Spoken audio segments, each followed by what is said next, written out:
மைக்கை நீட்டணும் தான் பயப்படணும், அவர் பயப்பட போகிறதில்ல.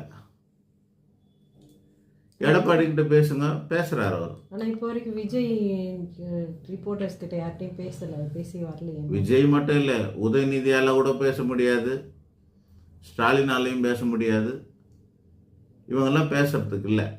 ஏன்னா அவங்க இன்ஃப்ளூயன்ஸில் வந்திருக்கிறாங்க, டேலண்ட்டில் வரல. உள்ளுக்குள்ள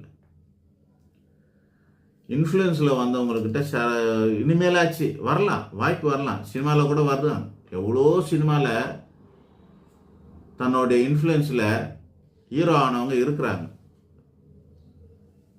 சத்யராஜோட பையன்,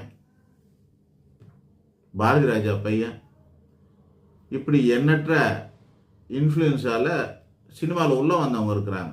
யாருங்க நிலைச்சி நின்று இருக்கிறாங்க? நிலைச்சி நிற்கிறதுக்குன்னு ஒரு குவாலிட்டி இருக்குங்க.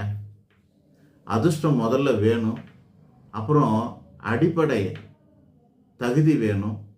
அதாவது தகுதினா திறமையெல்லாம் வச்சுக்கலாம், அடிப்படை திறமை தகுதியெல்லாம் வேணும்.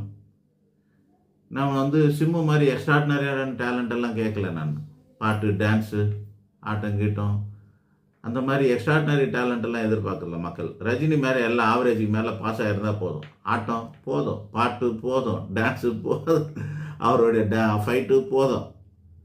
எக்ஸ்ட்ராடினரியாக ஒன்று இருக்குது அவர்கிட்ட, ஸ்டைலு, ஸ்பீடு தான் ஸ்டைலே அவருக்கு, புரியுதுங்களா? ஆனால் அவரோட ரசனை அப்படிங்கிறது, ஆனால் அவருடைய இன்ஃப்ளூயன்ஸை இப்போ லேட்டஸ்ட்டாக சுந்தர்சி கதை சொல்லும்போது கூட அவர் இன்ஃப்ளூயன்ஸ் இருக்குது அதில், புரியுதுங்களா? நம்ம இன்னும் பக்கத்தில் உட்காந்துலாம் பார்க்கல, உலகத்தை கவனிக்கிறோம். நாம் ஒரு டிவி போதும் நம்ம கவனிக்கிறதுக்கு, ஒரு மொபைல் போதும், கொஞ்சம் நெட்டு போதும், ஒரு நாளைக்கு 1 GB நெட்டு போதும், உலகத்தை நம்ம கவனிக்க முடியும். நமக்கு அதில் ஆர்வம் இருக்கணும். இந்த உலகத்து மேலே நமக்கு ஆர்வம், அக்கறையும் இருந்தால் பார்க்கலாம். நம்ம பார்க்குறதெல்லாம் வேறு என்னென்னமோ பார்க்குறோம், ரீல்ஸாக தான் பார்ப்போம், வேறு எதுவும் பார்க்க மாட்டோம். ரஜினிகாந்தோடைய ஆளுமை அதிலெல்லாம் இருக்குது, அவரோட ரசனை கரெக்டாக இருக்குது, ஜெயிக்கிறார். மக்கள் எதை விரும்புவாங்கன்னு தெரிஞ்சு அவர் அதுக்கேற்ற மாதிரியான கதைகளை தான் எடுக்கிறார். தனக்கு எது வரணுமோ அதையும் தேர்ந்தெடுக்கிறார்.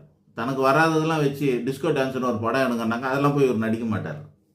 ஆனால் சுந்தர்சியும் அவர் மக்களை விரும்புகிற மாதிரி தானே, மக்கள் விரும்புகிற மாதிரி தானே படம் எடுக்கிறாரு. அவர் படமும் எல்லாமே நல்லா தானே போய்கிட்டு இருக்கு.